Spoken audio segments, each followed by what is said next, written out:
हिंदी भाषा दिवस की आपको शुभकामनाएं। हमारे क्रांतिकारी और जवान ऊपर वाले से मांगते हैं देश सेवा का अवसर, और उसके लिए वह सर्वोच्च बलिदान तक देने के लिए तैयार है, ये आप भली भांति जानते हैं। मैं आपके सामने हिंदुस्तान के मशहूर शायर कुमार विश्वास की यह रचना प्रस्तुत करने जा रहा हूं। मुलाहिजा फरमाइए। कविता का नाम है होठों पर गंगा हो, हाथों में तिरंगा हो।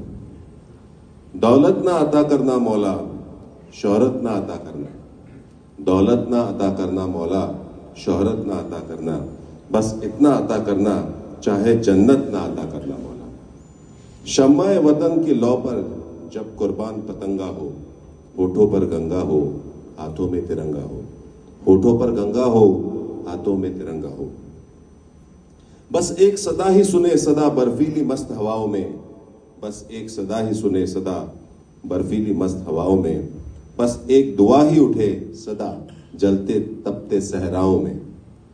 जीते जी इसका मान रखे, मरकर मर्यादा याद रहे।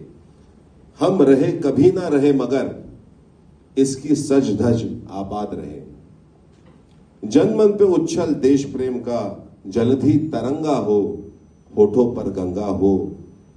होठों पर गंगा हो, हाथों में तिरंगा हो। गीता का ज्ञान सुने न सुने, इस धरती का यशगान सुने। गीता का ज्ञान सुने न सुने, इस धरती का यशगान सुने। हम शब्द कीर्तन सुन न सके, भारत मां का जयगान सुने। परवरदिगार मैं तेरे द्वार, परवरदिगार मैं तेरे द्वार पर ले पुकार ये आया हूं। चाहे अजान न सुने कान, पर जय जय हिंदुस्तान सुने। चाहे अजान न सुने कान, पर जय जय हिंदुस्तान सुने। जनमन में उच्छल देश प्रेम का जलधि तरंगा हो। होठों पर गंगा हो, हाथों में तिरंगा हो। होठों पर गंगा हो, हाथों में तिरंगा हो। धन्यवाद।